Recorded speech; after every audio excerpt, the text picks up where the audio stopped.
자, 오늘은 62편을 보죠.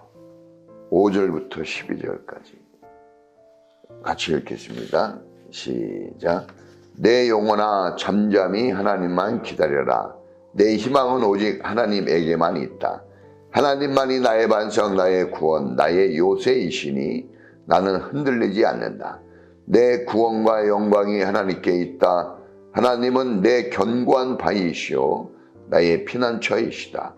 하나님만이 우리의 피난처이시니 백성아 언제든지 그만을 의지하고 그에게 너희의 속마음을 털어놓아라. 셀라. 신분이 낮은 사람도 입김에 지나지 아니하고 신분이 높은 사람도 속임에 지나지 아니하다. 그들을 모두 다 저울에 올려놓아도 입김보다 가벼울 것이다. 억압하는 힘을 의지하지 말고 빼앗아서 무엇을 얻으려는 헛된 희망을 믿지 말며 재물이 늘어나더라도 거기에 마음을 두지 말아라. 하나님께서 한 가지 말씀하셨을 때 나는 두 가지를 배웠다. 권세는 하나님의 것이요 한결같은 사랑도 주님의 것이라는 사실을. 주님께서는 각 사람에게 그가 행한 대로 갚아 주십니다. 아멘. 오늘 말씀도 다윗의 시입니다. 특별히 기대와 소망을 하나님께 두라는 그런 내용이 들어있습니다. 특별히 이제 사람에 대한 이야기가 나오고 사람. 하나님께서 세상을 창조하셨을 때 유일하게 사람에게만 하나님의 형상을 입혀주셨습니다. 하나님의 형상대로 남자와 여자를 창조하셨다고 했습니다. 사람이 다른 피조물과 뭐가 다른가? 성경에 보니까 또 시편에 보니까 사람이 존귀한 데 처하나 깨달음이 없으면 멸망하는 짐승이다라고 했습니다. 사람이 존귀합니다.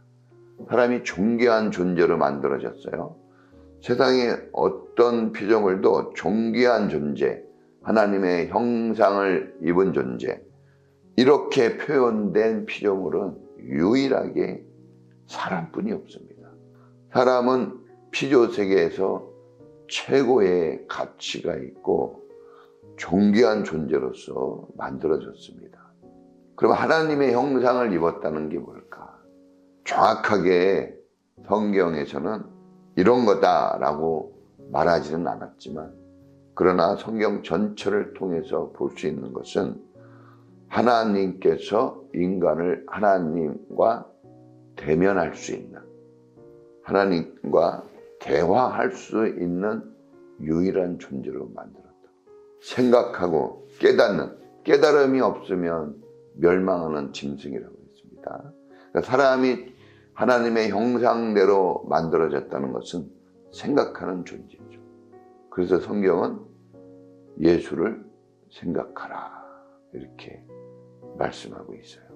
생각하는 것이 인간이 가진 탁월한 뛰어난 하나님의 선물입니다. 이 부자가 되었던 가난한 사람이 되었던 배운 사람이든 못 배운 사람이든 사람은 하나님의 형상대로 창조되었기 때문에 그 자체로서, 그 존재로서 가치가 있고 존귀한 존재입니다. 함부로 다룰 수가 없어요. 한 영혼이 천하보다 귀하다고 한 것은 하나님의 형상을 입었기 때문에 그렇습니다. 하나님의 형상은, 하나님은 영원하신 분이죠. 존귀하시고 거룩하신 구별된 분이십니다. 그렇다면 오늘 우리도 그런 삶을 위해서 만들어졌다는 거예요. 우리가 영원한 생명을 가지게 되는 것은 하나님 형상 때문에 그렇습니다. 모든 피조물에게는, 인간을 제외한 피조물에게는 영원성이 없어요. 인간만 영원성이 있는 겁니다. 자, 그런데 이런 존귀한 자, 하나님의 형상을 입은 자가 무가치한, 정말 깃털보다 가벼운 존재로 전락을 하는데, 그 이유는 죄 때문에 그렇습니다. 죄로 말미암아 인간은 인간의 존귀함을 잃어버리게 되어집니다.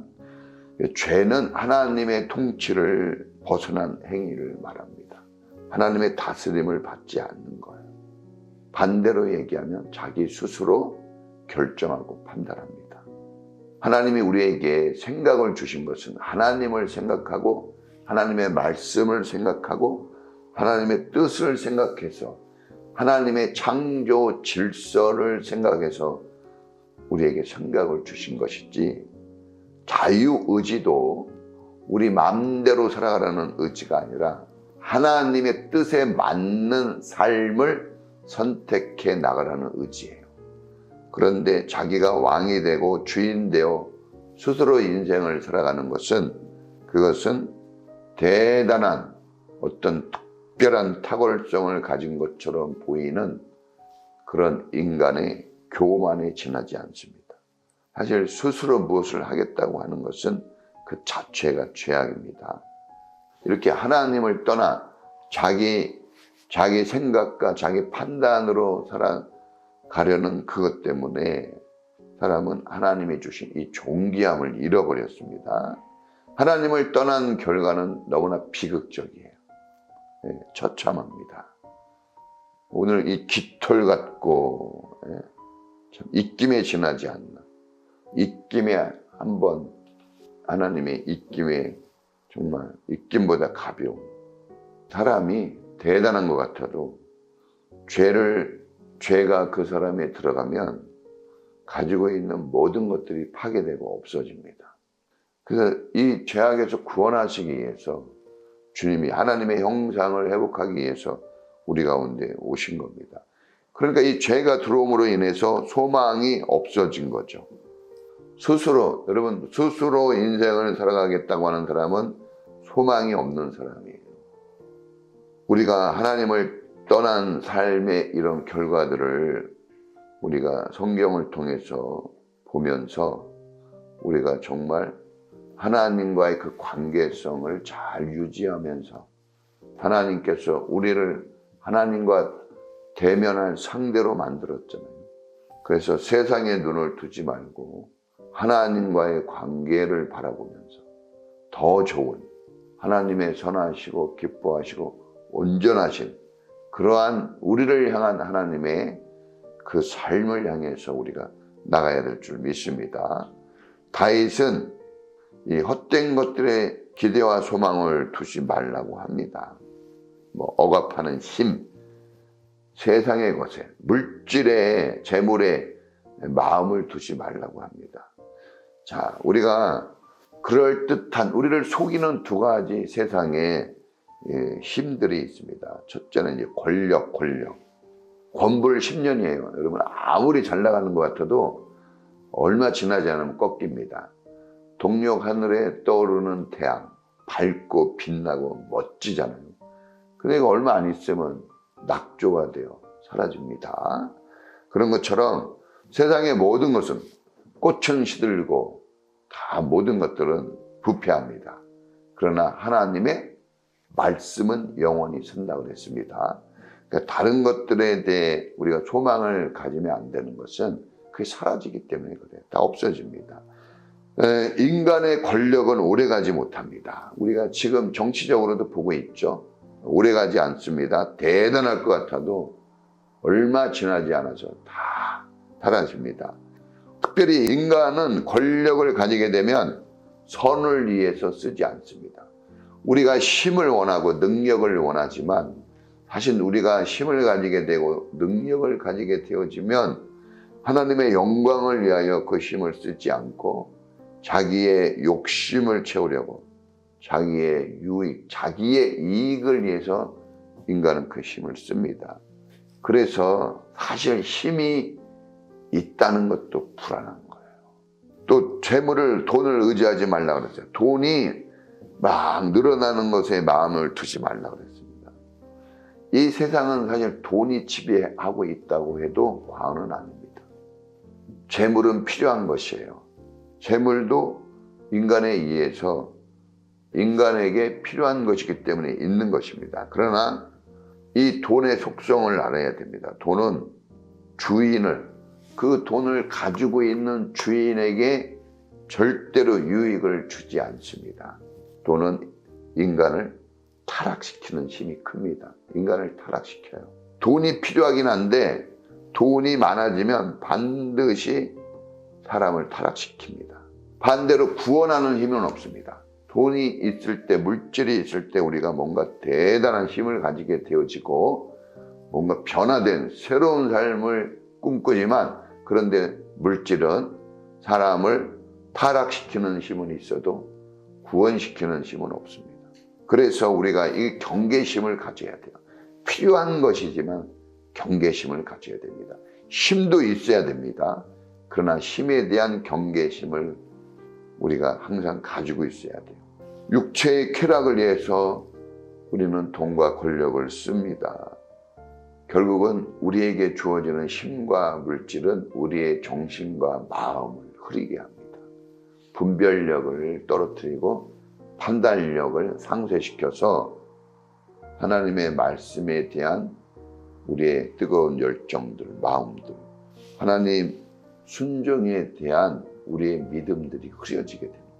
사실 세상의 권력과 돈은 지금 모든 사람들의 마음을 뺏어가고 있습니다. 여기에 걸리지 않을 사람이 한 명도 없습니다. 주님께서는 그래서 경계심을 가지라고 합니다. 부자가 하나님 나라 들어갈 수 없다는 것을 말씀하셨습니다. 그러면서 우리가 마음 두고 의지해야 될 것을 오늘 다윗이 얘기합니다. 다윗은 하나님의 말씀을 들었을 때 자기는 결정적인 두 가지를 배웠다고 합니다.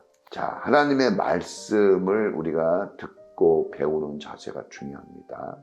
우리가 다윗의 신앙을 칭찬하는 이유는 그가 완벽해서가 아니라 그가 늘 하나님의 말씀을 듣고 순종하고 싶은 그런 마음을 가지고 산 사람이기 때문에 그렇습니다.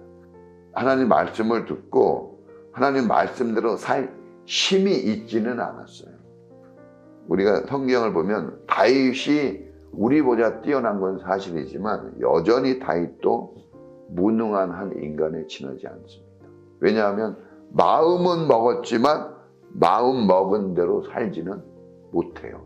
그래서 항상 나의 힘이 되신 여호와여, 주님 나를 구원하소서, 나를 일으켜 세워주소서, 원수들을 물리쳐 주십시오. 이렇게 기도한 것은 그렇게 승리의 삶, 믿음의 삶을 살고 싶었지만 살 힘은 없었어요. 그 힘이 어디에서 옵니까? 하나님께로부터 오는 힘은. 자, 무엇을 배웁니까?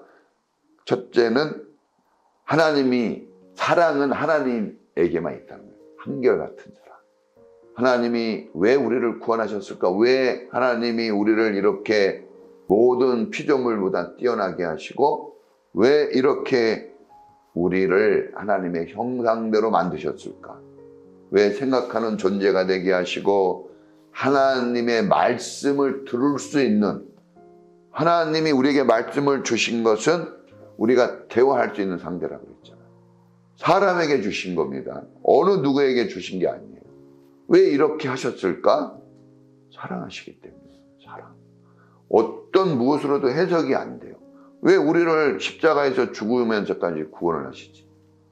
왜 주님은 주님이 누리실 그 영광을 벗어버리고 이 땅에 낮고 천한 이 땅에 와서 고생을 사수하시는 것일까? 이게 사랑이라는 걸 빼면 해석이 안 됩니다. 왜 부모님들은 자녀들을 위해서 그 모든 것을 쏟아붓는 걸까? 잘난 자녀가 아니잖아요.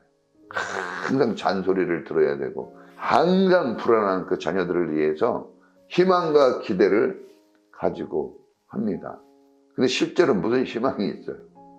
뭐가 그렇게 부모의 마음에 힘을 불어넣어 주는 걸까? 사랑입니다. 사랑. 이 사랑을 빼면 해석이 안 돼요.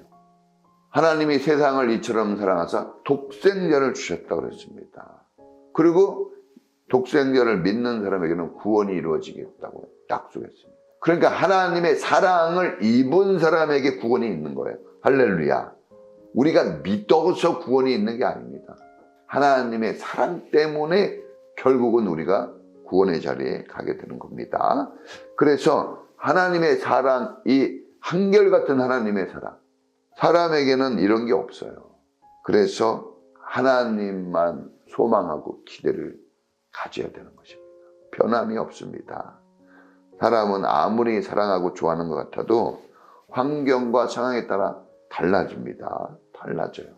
그래서 사람은 하나님의 사랑을 받을 존재예요. 받을 존재. 하나님 사랑을 꼭 받으셔야 됩니다. 자녀들이 건강하게 인격적으로 잘 자라려면 다른 무엇보다도 이 부모의 사랑을 잘 받아서 인격적인 인간으로 자라나는 것처럼 오늘 우리도 하나님의 사랑받는 자녀가 되어줘서 하나님이 원하시는 하나님의 사람이 되어주는 줄 믿습니다. 사랑이 최고입니다. 사랑. 두 번째 뭘 배우냐? 권세와 능력은 하나님께만 있다는 거예요. 자, 사람이 어리석게 물질과 세상의 것들을 의지하려고 하지만 그것은 다 정말 아무것도 아니라는 거죠. 진짜 구원할 힘, 사람을 변화시키고 새롭게 할 힘, 하나님의 형상대로 살아갈 그 능력이 어디서 나오느냐? 하나님이 주시는 거예요. 하나님을 떠나서는, 우리가 하나님과의 관계성을 떠나서는 아무것도 이루어질 게 없습니다. 살아있는 것 같으나 죽은 것이라 그랬어요. 사람들은 스스로 살아있는 것 같다고 느끼는데 그렇지 않습니다. 하나님과 관계가 있다면 살아있는 거고, 그렇지 않다면 죽어 있는 거예요. 하나님께 소망을 두고 있다면 살아있는 거예요. 하나님을 향한 소망이 없고 세상에 대한 소망을 가지고 있다면 그 소망이라는 건 생명이거든요. 근데 세상에 소망을 두면 이상하게 죽어요. 근데 죽을 것 같은데 하나님께 소망을 두면 삽니다. 이 역설적인 역사가 성경에 가득합니다.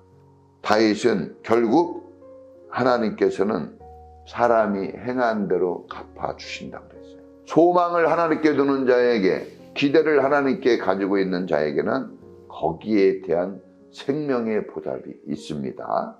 그러나 세상을 향해서 마음을 두고 세상 권력과 물질에 의지하여 사는 사람에게는 멸망과 죽음뿐이 없다는 것을 다윗은 우리에게 가르쳐 줍니다. 이러한 두 길이 있다는 것을 우리가 이제 알게 됐으니까 선택은 이제 우리의 몫입니다. 하나님의 형상대로 만들었다고 그랬죠. 그것은 자유의지가 우리에게 있다는 거예요. 하나님이 말씀하시는 것을 순종하라는 의지를 우리에게 주셨습니다. 오늘도 이 말씀을 의지하여 순종하여 승리하는 우리 모두가 되기를 주의 이름으로 축원합니다. 이 하나님께 소망 두고 주여 한번 외치고 기도하겠습니다. 주여!